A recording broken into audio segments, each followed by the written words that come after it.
7월 첫 주 하나님께서 우리에게 주시는 말씀은 마가복음 2장 1절에서 12절의 말씀입니다.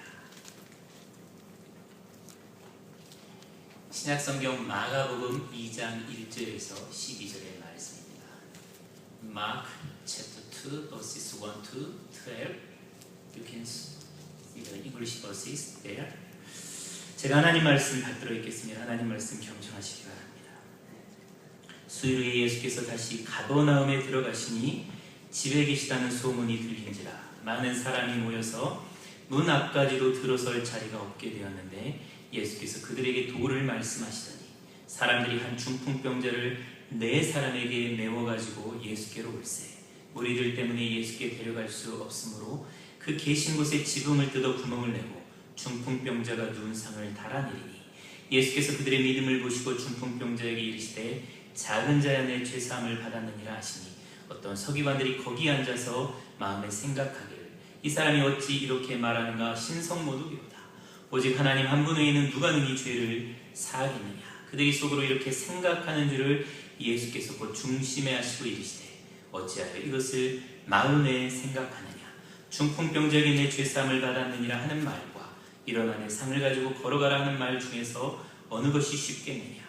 그러나 인자가 땅에서 죄를 사하는 권세가 있는 줄을 너희로 알게 하려 하노라 하시고 중풍병자에게 말씀하시되 내가 내게 이르노니 일어나 내 상을 가지고 집으로 가라 하시니 그가 일어나고 상을 가지고 모든 사람 앞에서 나가거늘 그들이 다 놀라 하나님께 영광을 돌리며 이르되 우리가 이런 일을 도무지 보지 못하였다 하더라. 아멘. 하나님의 말씀입니다. 우리 5절 말씀을 한 목소리로 함께 받들어 읽겠습니다. 5절 말씀을 함께 읽습니다. 예수께서 그들의 믿음을 보시고 중풍병자에게 이르시되 작은 자야 내 죄사함을 받았느니라 하시니. 아멘. 오늘은 마가복음 2장 1절에서 12절 말씀, 특별히 5절 말씀을 중심으로 믿음을 보시는 예수님이라는 제목으로 Jesus saw their face라는 제목으로 함께 하나님의 은혜 나눌 수 있기를 원합니다. 예배 오신 여러분들끼리 다시 한번 사랑 인사 나누시겠습니까? 예. 휴일인데 여러분 할로데이인데 이렇게 예배 오신 여러분들 주 안에서 환영합니다. 제가 어느 기사에서 본 내용인데요. 아프니까 청춘이다 라는 책을 지은 서울대 김남도 교수가 강의를 다닐 때마다 그런 진로 상담을 많이 요청을 받았다는 겁니다. 아프니까 청춘이다. 청춘이 아프잖아요. 젊은 사람들이 아파요. 여러 가지 이유가 있겠지만 선택을 많이 해야 되기 때문입니다. 그래서 선택을 잘못해서 실수해서 실패해서 많이 아파요. 뭐 대학교 선택해야지, 직장 선택해야지, 뭐 애인 선택해야지, 결혼 선택해야지, 애를 언제 낳을까, 뭐 직장을 어디로 갈까. 그런데 그 짧은 10몇 년 사이에 그 수많은 선택들을 해야 되니까 실패하고 고민도 많고 그래서 참 아픈 기억들이 많습니다. 그래서 아프니까 청춘이다 그런 말을 해요. 근데 뭐 청춘만 아프니까 뭐 모든 사람들이 다 아픔을 갖고 살아가요. 이 진로 문제는 뭐 젊은 학생들이나 아니면 뭐 나이 드신 분들이나 이 죽을 때까지 우리가 무엇을 선택할 것인가 항상 고민하는 문제 중에 하나입니다. 이 김남도 교수가 진로 상담에 대해서 이 퓨처에 내가 뭘 선택할 것인가 그런 상담을 받을 때 학생들한테 항상 그렇게 이야기를 해줬다는 거예요. 선택할 때 가장 중요한 것은 기준이다. 좋은 기준을 세우는 것이다. 룰, 스탠다드, 말들이 잘못되면 잘못된 선택을 할 수밖에 없다는 거예요. 그래서 이것이 좋으니까 이거 선택하고 미래에 이것은 전망이 없으니까 이거 선택하지 말아라. 그렇게 이야기해 주는 것은 잘못된 조언이라는 거예요. 그래서 자기는 항상 학생들이나 부모들한테 먼저 좋은 기준을 세워라. 네가 어떤 직업을 가지려고 하는지 목적과 왜 그런 직업을 가지려고 하는지에 대한 어떤 인생의 가치 기준을 세우는 것이 중요하다. 그렇게 이야기를 해줬다는 거예요. 그러면서 이분은 항상 거창고등학교를 세우신 전영창 선생님이 세우신 직업선택 10개념 이게 자기가 생각할 때 가장 좋은 기준이다. 그래서 학생들한테 이것을 이야기를 해 주었다는 것입니다. 직업선택 10개명이 이런 거예요. 직장을 선택할 때 월급이 적은 쪽으로 가라는 겁니다. 내가 원하는 것이 아니라 우리 졸업 예배 드리는 유스그룹 아이들, 또 유스그룹 아이들 이걸 꼭 좀 깊이 새겨 들으시기 바랍니다. 월급이 적은 쪽으로 가라. 내가 원하는 것이 아니라 나를 원하는 곳으로 가라. 승진 기회가 거의 없는 곳을 택하라. 모든 것을 갖춘 곳은 피하고 처음부터 시작해야 하는 황무지를 택하라. 앞다투어 모여드는 곳에는 절대 가지 말고 아무도 가지 않는 곳으로 가라. 장래성이 전혀 없다고 사람들이 말하고 생각하는 쪽으로 가라. 사회적 존경 같은 것은 바라볼 수 없는 곳으로 가라. 한가운데가 아니라 가장자리로 가라. 부모나 아내, 약혼자가 결사 반대하는 곳이면 틀림없으니 의심하지 말고 가라. 왕관이 아니라 단두대가 기다리고 있는 곳으로 가라. 이렇게 학생들한테 전영창 교장 선생님이 가르쳐 주셨고, 지금도 이 학교는 이것을 가르치고 있습니다. 우리가 잘 아는 대로 이 전영창 선생님은 교장 선생님이셨고 크리스찬이셨고, 또 이 학교를 기독교 정신으로 가르치기 위해서 세운 학교예요. 어떻게 하면 기독교 정신으로 학생들을 가르칠 수 있을까 고민하면서 세운 기준이 저거예요. 저 기준은 예수님의 성육신과 십자가에서 나온 기준입니다. 하늘보좌를 버리고 이 땅에 오셨어요. 그리고 중심 예루살렘으로 가지 아니하고 가장자리 갈릴리로 가셨어요. 그리고 왕관이 아니라 단두대 십자가 위에서 죽으셨습니다. 그 예수님의 삶을 드러내고 표현하기 위해서 학생들에게 그리스도의 정신을 가르치기 위해서 저 기준을 만들고 지금도 저 기준을 가르치고 있습니다. 그 교장 선생님이 확신한 게 있어요. 저렇게 살면 세상 사람들이 볼 때는 성공하지 못할지라도 하나님이 보실 때는 반드시 성공하는 인생을 살게 될 것이다. 그래서 저 기준을 가르친 것입니다. 여러분 인생 살면서 선택할 때에 저런 기준 하나를 갖고 선택한 것이 있다면 여러분은 믿음의 선택을 하신 겁니다. 세상 사람들은 사람을 선택할 때, 진로를 선택할 때 눈에 보이는 것을 중요하게 생각을 합니다. 당나라 때부터 사람을 뽑을 때, 관료들을 뽑을 때 기준이 있었어요. 신언서탄. 신이라 하면 우리의 피지컬한 거예요. 겉으로 볼 때 외모가 출중하고 잘생기고 이쁘고 이런 사람, 이쁜 건 따지지도 않죠. 관리로 여자를 채용하지 않았으니까. 신체가 튼튼하고 용모가 잘생긴 사람을 먼저 뽑았어요. 그리고 말재주가 있는 사람, 자기 생각과 사상을 말로 커뮤니케이션 할 수 있는 사람을 뽑았습니다. 아무리 자기 생각이 뛰어나도 커뮤니케이션 할 줄 모르는 사람은 분쟁을 일으키기 때문에 말재주가 있는 사람을 뽑았어요.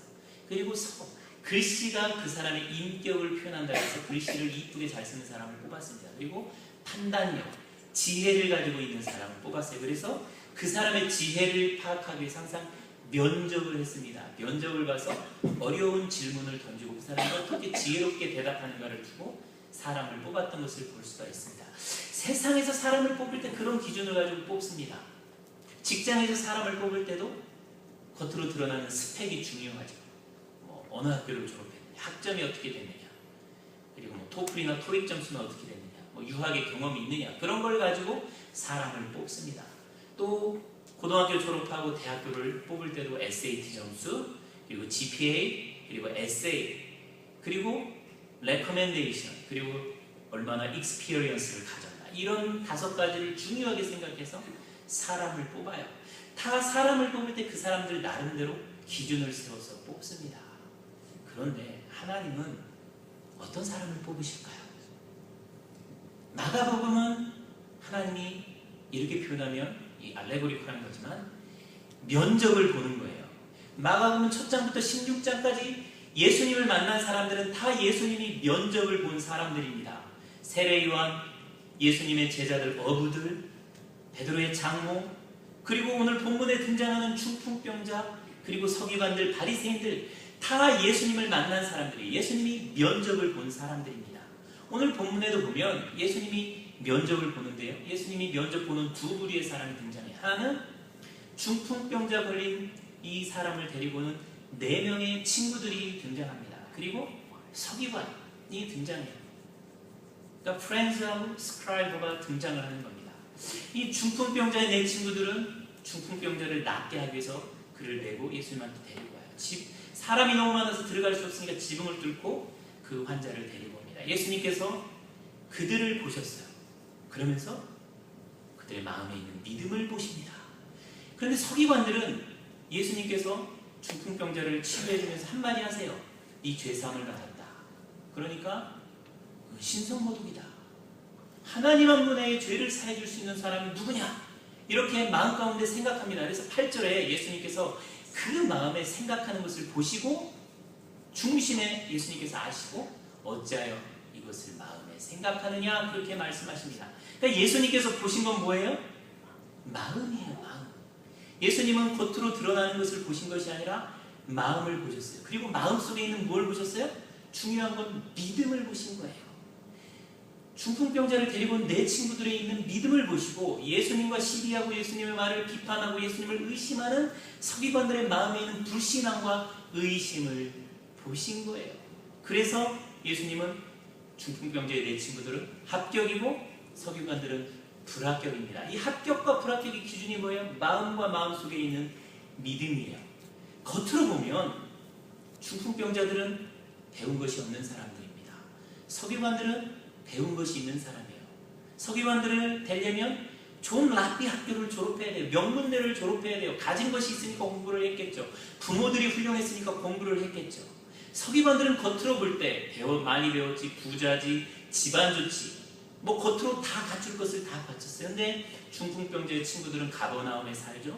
중풍병자의 친구들이니까는 아마 가난한 사람들이었을 거예요. 배우지도 못한 사람들이었을 거예요. 그러나 예수님이 볼 때 서기관들은 불합격이고 이 사람들 중풍병자의 내 친구들은 합격이에요. 합격과 불합격의 판단 기준이 뭐예요? 마음과 믿음입니다. 예수님은 마음과 그 마음 속에 있는 믿음을 가지고 사람을 판단하시는 것을 볼 수가 있습니다.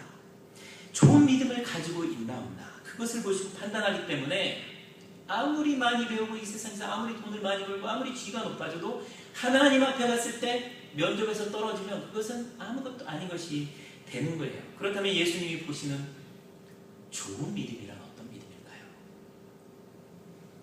먼저 주님이 보시는 믿음은 오늘 본문에 나와 있는 대로 중풍병자를 돌보는 믿음입니다. 고통당하는 자를 테이크케어 해줄 수 있는 마음, 그 마음을 가지고 있는 것이 주님께서 보실 때 좋은 믿음이에요. 이 중풍병에 걸린 친구들을 볼 때 이 친구들이 봤을 때 얼마나 불쌍했겠어요. 근데 예수님이 오셨어요. 예수님 앞에 데리고 가기만 하면 나을 수 있을 것 같아요. 그래서 데리고 가는 겁니다. 불쌍히 여기는 마음이나 그를 치유해준다는 믿음이 없으면 그런 일을 하지 못했을 거예요.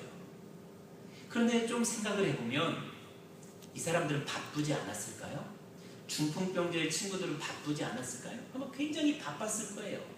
자기 일하기도 바빴고 자기 가정에도 문제가 있고 뭐 인간관계에서도 어려움이 있었고 여러 가지 해야 할 일들이 많이 있었을 거예요. 그런데 자기 코가 석자라고 그래 중풍병자 뭐 태어났는데 그냥 그렇게 살아야지 이렇게 무관심하게 내버려두지 않았다는 거예요. 자기가 힘들고 어렵고 바쁘지만 그 사람을 불쌍히 여기서 주님 앞에 데리고 왔다라는 거예요. 이것이 주님께서 보신 믿음이었습니다.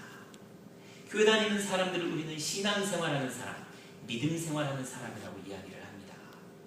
그런데 그 신앙생활, 믿음생활하는 사람들을 두고 저 사람은 믿음이 좋다, 믿음이 안 좋다. 저 사람이 신앙생활 잘한다, 신앙생활 잘 못한다. 그런 말을 합니다. 그런 말을 하는 기준이 뭘까요? 주님께서도 분명히 그렇게 이야기를 했어요. 믿음이 좋다, 믿음이 안 좋다. 신앙생활 잘한다, 신앙생활 못한다. 근데 주님께서 사용하시는 기준은 믿음이에요. 우리 안에 믿음이 있는 겁니다. 근데 그 믿음은 고통당하는 자들을 돌아보는 믿음입니다. 어떻게 하든지 간에 고통당하고 괴롭고 힘들고 어려워하는 사람들의 고통을 감싸주고 정말로 위로해주고 그 고통을 없애주기 위해서 살아가는 사람은 믿음이 좋은 사람이고 고통을 더 크게 만들어내는 사람은 믿음이 안 좋은 사람인 거예요. 저는 한국 교회나 미국의 이민교회를 볼 때 이 퓨처가 굉장히 어둡다, 먹구름이다 그렇게 생각을 해요. 왜 그렇게 생각하나? 1900년대에 한국에 복음이 들어올 때 그 복음은 고통당하는 자들의 편이었습니다. 선교사들이 미국에서 잘 살 수 있고 편안하게 살 수 있는데 한국에 왔어요. 한국에 와서 자기 3살짜리, 4살짜리가 죽습니다. 와이프가 죽어요. 그런데 안 떠나요. 자기 이름을 한국말로 바꾸고 한국에서 살면서 나라 뺏긴 백성들과 고통을 같이 합니다. 고통당하는 자들과 함께하는 사람들이 있어요. 예수 믿는 사람들. 손영훈 목사님 같은 분은 자기 아들을 죽인 그 자식들을 용서하고 양자로 삼아요. 정말로 나병 환자들을 돌봅니다. 전영찬 교장 선생님 같은 분은 정말로 일본에서 유학하고 얼마든지 자기 먹고 잘 살 수 있는 분이었어요. 그런데 경상남도 그 시골에 들어가서 기독교 학교를 세우고 사람들을 길러내는 거예요. 사람들이 가지 않는 자리, 고난의 자리, 십자가의 자리, 왕좌가 아니라 단두대로 가는 크리스찬들이 많았습니다. 그랬기 때문에 그 시대는 기독교인이 해방 때 100만 명도 되지 않았어요. 기독교인이. 근데 사람들은 기독교의 소망을 줬어요. 기독교야말로 민족의 희망이다. 그렇게 생각을 했습니다. 근데 지금 한국과 이민교회들은 교인들은 십자가를 지려고 하지 않습니다. 사람들이 고난의 자리에 가려고 하지도 않고 고난당하는 자들을 돌보려 하지도 않습니다. 자녀들에게 이지한 삶을 살라고 가르치지 십자가를 지고 성육신하는 고난의 삶을 살라고 가르치는 부모는 한 명도 없습니다. 사람들이 교회를 선택하는 것을 보면 그것을 아주 잘 알 수 있습니다. 기존에 교회를 특별히 다녔다는 사람들이 교회를 선택할 때 그 기준은 교회 건물과 교육 시스템이 자리 잡고 있느냐 없느냐가 기준입니다. 그곳에 가서 신앙이 좋아질 수 있는가, 하나님을 배울 수 있는가, 그런 기준이 없어요. 내가 십자가를 지고 섬길 수 있는가, 그런 기준이 없습니다. 기도하는 가운데 내가 하나님 앞에서 감당해야 할 사명은 무엇인가 하나님 앞에 묻지 않습니다. 겉으로 보이는 잘 갖춰진 교회 건물과 교육 시스템, 이것이 교회를 선택하는 기준이에요. 그 마음에는 고난받기 싫어하는 마음이 있는 거예요. 섬기고 희생하고자 하는 마음이 없는 거예요. 교회에 이렇게 이기적인 마음으로 가득 찬 사람들이 모여 있다면 교회가 아무리 규모가 크고 아무리 건물이 휘황찬란해도 거기에는 소망이 없는 거예요. 거기에서 민족과 나라를 살릴 수 있는 인물은 나올 수가 없는 겁니다. 한국교회와 이민교회에 소망이 없어요. 십자가를 지지 않는데, 고난받으려고 하지 않는데, 희생하려고 하지 않는데 무슨 소망이 있을 수가 있겠습니까? 예전에 60년대 80년대는 교회를 정할 때 그렇게 선택하지 않았습니다. 전도받은 사람이 있는 곳에 갔어요. 그리고 아는 사람이 가는 곳에 갔어요. 그리고 가까운 교회에 갔습니다. 내가 전도해도 가까운 교회 가십시오. 그렇게 전도해서 가르쳐 주었어요. 그리고 그렇게 가는 곳이 그곳이 개척교회든 그곳이 마루든 비가 새는 교회든 그곳에 다니면서 신앙생활을 했습니다.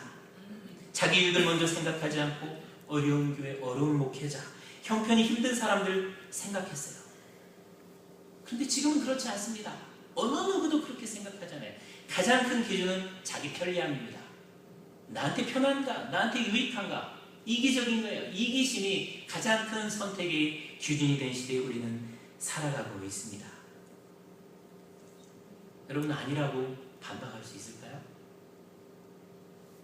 우리 자녀들한테 니네들 이지한 삶 살아라, 편한 삶 살아라 그렇게 가르치지, 십자가 지고 자기 부인하고 단두대로 가는 삶 살아라 그렇게 가르치는 부모가 어디 있습니까? 제가 교회를 개척할 때 선택의 기준이 있었어요. 적어도 3가지가 제 삶에 작용했습니다. 아까 말씀드린 전영찬 교장 선생님이 말씀하신 그 기준, 중심이 아니라 가장자리로 가라, 예루살렘이 아니라 갈릴리로 가라, 영광의 왕자가 아니라 단두대 십자가 지는 삶으로 가라. 그것이 저한테 영향을 미쳤습니다. 또 하나는 아브라함의 삶이었어요. 우리 예수 믿는 사람은 항상 본토 친척 아비집을 떠나서 광야로 가는 삶이 우리 예수 믿는 사람의 삶입니다. 또 하나는 누가복음 10장의 말씀이었습니다.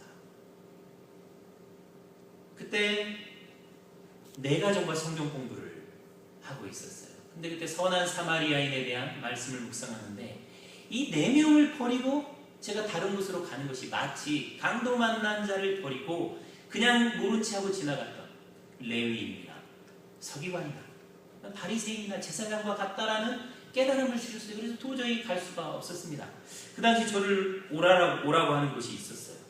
박사과정으로 갈 수도 있었고 둘루스에 있는 건물도 있고 그 당시에는 그래도 괜찮았던 교회와 면접을 보는 일이 남아 있었습니다. 그런데 하나님의 말씀을 생각하니까 갈 수가 없는 거예요. 제가 이번에 대구에서 온 친구랑 이야기를 하는데 그 친구가 저한테 물어보는 거예요. 어떻게 형님 개척을 했습니까? 그래서 뭐 이런저런 얘기를 하는데 지금 얘기한 그 과정들을 이야기를 했어요. 그러니까 이 친구가 궁금해하는 거예요. 내 사람이 누구냐? 그래서 한 번도 생각해보지 않았는데 내 사람이 누군지를 한번 생각해 보았습니다. 우리 아파트에서 같이 빌립보서 성경 공부를 한 사람, 리타이어, 은퇴를 얼마 앞두지 않은 가정이 한 가정이었고, 신분이 불안정한 가정이 한 가정이었고, 또 자기 온 비즈니스를 가지고 있지 않은 분이 한 가정이었고, 이제 막 예수 믿기 시작한, 그리고 남편은 교회를 다니지 않은 초신자가 한 가정이었습니다.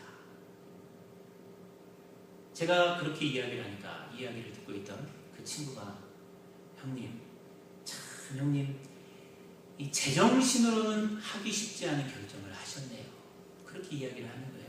저도 생각을 해보면 그 당시 제가 만약 그때로 돌아가서 정말로 계산을 하고 생각을 해봤으면 아마 안 했을 것 같아요.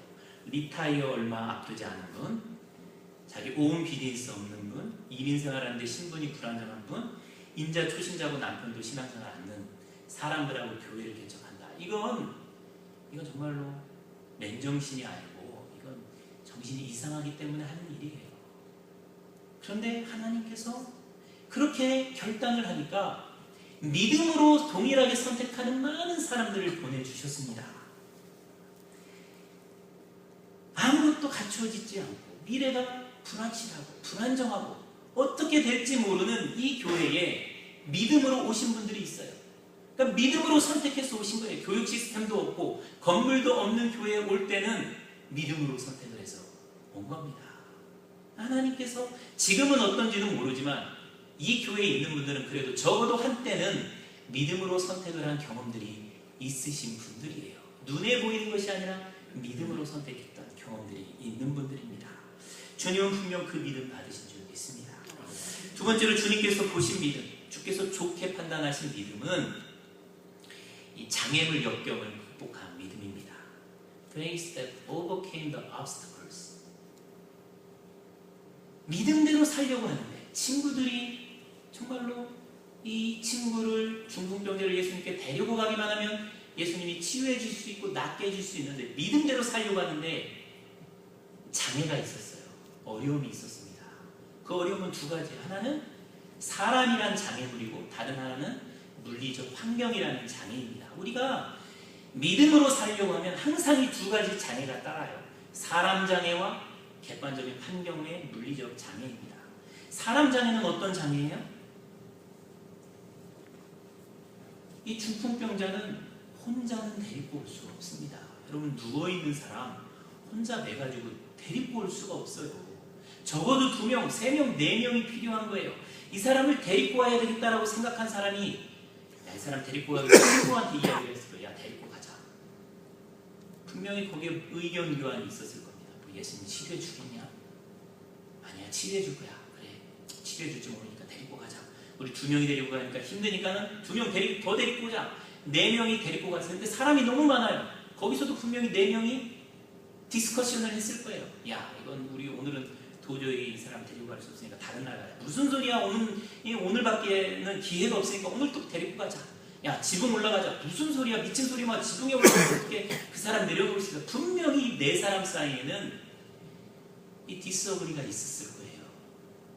예수님께서 보신 믿음은 뭐냐면요, 사람을 도울 때는 우리가 주님의 역사를 감당할 때는 혼자 못합니다. 항상 동역해야 돼요. 근데 동역하는 일은 참 어려워요. 말을 맞춰야 되고요, 생각을 맞춰야 되고요, 손을 맞춰야 되고요, 발을 맞춰야 됩니다. 근데 이게 얼마나 어려운 일인지 몰라요. 집안에서도 부부가 둘이 살 때도 말, 마음, 손과 발이 안 맞는 일이 얼마나 많아요. 근데 주님의 역사를 감당하고자 할 때 마음을 합쳐서 손과 발과 입과 마음을 맞춰서 해야 되는데 이게 어려운 거예요. 근데 주님께서 이 4 친구들은 마음을 맞춰서 데리고 온 거예요. 그러니까는 그들의 믿음을 보신 거예요. 마음을 맞추기 위해서, 행동을 맞추기 위해서, 섬기기 위해서 얼마나 자기 생각을 내려놨겠습니까? 그죠? 자기 생각을 부인하고, 자기를 부인하고, 상대방의 말을 들어주고 존중해주고 그래서 사람을 데리고 온 거예요. 예수님께서 보신 좋은 믿음은 함께 동역하는 믿음입니다. 독불장군처럼 혼자 자랐다고 혼자 일도 하고 처일도 하고 막 하는 그 믿음이 좋은 믿음이 아니라 자기 생각 내려놓고 자기 분이라고 함께하는 믿음이 좋은 믿음이에요. 그리고 또 결혼해서 서로 사랑해서 사는 게 얼마나 어렵습니까? 자기 의견 내려놔야 동역할 수가 있는 거예요. 그 믿음을 주님께서 좋게 보시는 거예요. 세상에는 자기 혼자 편하게 살라고 결혼 안 하는 사람들이 있습니다. 애 안 낳는 부부가 있습니다. 자기들은 편할지 몰라도 하나님 앞에 갔을 때 칭찬받기 어렵습니다. 주님께서 보시는 좋은 믿음은 고통당하는 자들을 함께 도와주는 믿음이에요. 여러분 함께 도와주는 믿음 가지고 살아가실 수 있기를 바랍니다. 마지막으로 주님께서 이들의 믿음을 보셨는데 이들의 믿음은 장애를 극복하는 믿음이었습니다. 데리고 갔는데 사람이 너무 많아서 데리고 갈 수가 없는 거예요. 사람이 많아서 또 지붕을 막혀서 도와주고는 싶은데 살리고는 싶은데 물리적인 장애가 항상 있습니다. 그러니까 예수 믿을 때 이 물리적인 장애가 어려움이 항상 있어요. 환경의 어려움이 항상 있습니다. 그런데 우리 주님은 그 환경 때문에 중도에 포기하거나 아유 안 해버려 이게 아니라 끝까지 그 환경을 극복하는 믿음을 좋은 믿음이라고 보시는 거예요. 우리가 믿음을 살고자 할 때 이 외부적인 장애, 외부적인 어려움이 없는 사람이 한 명도 없습니다. 제가 노프트 순교회 시절에 이 교제하던 청년이 있었습니다. 근데 이 청년이 40이 넘은 다음에 자기 인생의 질문을 하는 거예요. 이 친구가 야마하, 코리아 지부에서 부장까지 하는 친구였어요. 그러니까 연봉도 굉장히 많아요. 야마하 코리아니까 얼마나 많이 줬겠어요. 근데 40이 넘어서 인생에 대해서 질문을 하기 시작한 겁니다. 이렇게 사는 것이 옳은가? 그때 그 친구 눈에 교회 다니다가 안 다니는 이 사람들, 가난한 성도들이 보였어요. 그래, 내가 저 사람들을 도와야 되겠다. 그래서 신학교에 갔습니다. 신학교에 가니까는 어떤 어려움이 와요? 네, 월급이 없는 거예요. 나이 40이 넘어서 신학교를 가니까 교회에서 전도사로 받아주지 않는 겁니다. 자기 전세 빼서 생활비로 쓰고 와이프 받아놓았던 퇴직금 다 받아서 생활비로 쓰고 돈이 떨어지니까는 노가다 다니는 거예요. 물류 가가지고 물건 올리다가 허리 다치고 오토바이 타고 물건 배달을 다니고 그러면서 신학교를 졸업하고 그 사역을 감당하는 겁니다. 이 전도사가 이 친구가 얼마나 많은 사람을 모았느냐 하나님께서 그것을 보시는 것이 아니라 지금 현재 믿음의 싸움을 하고 있는 역경을 극복해가는 그 과정에 나타나는 그 믿음을 주님께서 보실 줄 믿습니다. 우리 주님이 보시는 것은 그런 믿음이에요. 지난 2주 전에 대구에서 와서 수예배 때 설교한 제 친구 목사도 그런 친구입니다. 서울에서 큰 교회 부목사를 했어요. 근데 그 교회 담임 목사님은 이 부목사들한테 굉장히 잘해주는 목사님이었어요. 개척자금 지원해주고 3년 동안 생활비를 대주는 그런 목사님이었어요. 그래서 너도 여기 있다가 나중에 교회 개척해라. 그렇게 담임 목사님이 말씀해주는 곳이 이 교회였습니다. 근데 이 친구가 고향이 대구예요. 대구에 명절 때 내려갔는데 이 절이 너무 많아요. 예수 안 믿는 사람이 너무 많은 거예요. 대구가 굉장히 이 불교가 강한 도시잖아요. 마음이 칸탁한 도시입니다. 이 자기 고향을 생각해 보니까는 자기가 서울에서 편하게 목회하는 게 하나님이 기뻐하시지 않는 것 같다는 막 생각이 드는 거예요. 그래서 그 교회를 그만두고 대구로 내려가려고 했습니다. 목사님이 야, 네 애 교육은 어떻게 할 거냐? 너 대구 가서 목회 잘할 수 있을 것 같으냐? 말리는 거예요. 그런데 하나님께서 내게 주신 마음이니까 내려가겠다고 그러는 거예요. 내려왔어요.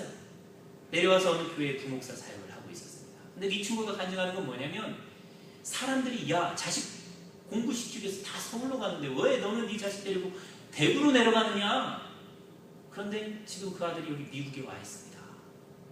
대구로 애를 데리고 갔더니 하나님이 어떻게 길을 열어주셔서 미국에 유학 올 수 있도록 인도해 주셨다. 그게 그 친구의 간증이에요. 희생하고 내려놨더니 하나님이 더 좋은 곳으로 채워주셨다는 거예요. 교회도 마찬가지입니다. 부목사를 하다가 일한다고 연결이 됐어요. 그래서 직장 선교를 하게 됐습니다. 직장에서 막 전도를 하는데 예수님을 믿는 사람들이 생기는 거예요. 근데 이 사람들이 교회에 적응을 못합니다. 그래서 이 목사님에게 우리 주일날 같이 예배를 드려요. 목사님. 이래서 그 그 이랜드 문화센터에서 예배를 드리기 시작을 했어요. 지금 뭐 한 30-40명 넘게 모이는 교회를 이루고 있습니다. 근데 이 친구는 이제 초신자 전도에서 훈련시키고, 그래서 주일 성수시키고, 이렇게 키워놓으면 그 다음에 교인들이 떠나가는 거예요. 여기는 애들 교육할 수 있는 장소도 없고, 뭐 사람도 적고, 그러니까 큰 교회 시스템이 되어 있는 교회로 갑니다. 사람이 떠날 때마다 마음이 아파요. 근데 이 친구가 기도하면 기도할수록 하나님이 나를 부르신 게 사람 많이 모으라고 나를 부르셨냐? 나는 이랜드에서 어느 정도 월급 받고 지금 직장 사역해서 사람들 전도하라고 부르신 것 아니겠느냐? 그러면서 그 어려움들을 이겨나가고 있는 것을 볼 수 있었습니다. 우리 교회도 마찬가지예요. 개척교회 하는데 어려움이 왜 없겠습니까? 지금도 어려움이 있어요. 뭐 공간의 어려움이 있죠. 뭐 교역자의 어려움이 있죠. 특별히 유스 파스터가 없어가지고 여러 가지 어려움이 있습니다. 여러 가지 어려움이 있음에도 불구하고 하나님이 보시는 건 뭐예요? 이 어려움들을 극복하면서, 이 어려움들을 이겨내면서 그 가운데 하나님 앞에 믿음을 보여드리는 거, 이것을 보시고 하나님께서 칭찬을 해주시는 거예요. 여러분, 신앙생활하는 거 쉽지 않습니다. 신앙생활한다고 모든 어려움이 없어지지 않습니다. 그러나 하나님께서 그 역경 가운데 믿음을 보여주는 거, 이것을 기대하시는 거예요. 사랑하는 성도 여러분, 주님은 우리를 보실 때 우리가 서기관이냐, 우리가 어부냐 세리냐, 우리의 직업 보지 않아요. 우리가 대통령이 됐느냐, 우리가 뭐 닥터가 됐느냐, 우리가 뭐 억만장자가 됐느냐, 이거 보시지 않아요. 또 우리 하나님이 보시는 것은 이민교회에서 신앙생활하느냐, 한국교회에서 신앙생활했느냐, 뭐 큰 교회에서 신앙생활했느냐, 작은 교회에서 신앙생활했느냐, 이거 보지 않습니다. 주님이 보는 건 딱 하나예요. 우리 중심에 있는 믿음입니다. 사람들 다 헛보자랑해. 우리 교회 목사님은 어쩌고, 우리 교회는 어쩌고, 우리 교회 시스템은 어쩌고, 이거 다 헛된 거예요. 하나님이 보는 건 아무것도 아닙니다. 그런 것들은 우리 마음에 있는 믿음 하나, 그거 보시는 거예요. 얼마나 힘들고 어려운 사람들, 고통당하는 사람들을 돕는 삶을 살아가느냐, 얼마나 정말로 함께 동역하기 위해서 자기를 부인하고 십자가를 지고 살아갔느냐, 그리고 얼마나 이 어려움들을 극복하는 가운데 포기하지 않고 믿음으로 이겨나는 믿음을 보여줬느냐, 하나님이 그것을 보여주시는 거예요. 그것을 보기를 원하시는 거예요. 그 믿음을 보여줄 때 오늘 12절에 있는 말씀대로 하나님의 영광이 나타나는 겁니다. 한국교회, 이민교회, 우리 교회 이 믿음 보여지지 않는 한 영광을 볼 수 없을 겁니다. 그러나 정말로 십자가 지고 단두대로 가고 가장자리로 가고 고난의 자리로 가고 희생의 자리로 가면 그것을 통해서 하나님께서 영광 받아주실 줄 믿습니다. 아멘. 믿음을 보여주는 인생 살아가시기를 주의 이름으로 축원드립니다. 아멘. 이 시간 같이 기도합니다.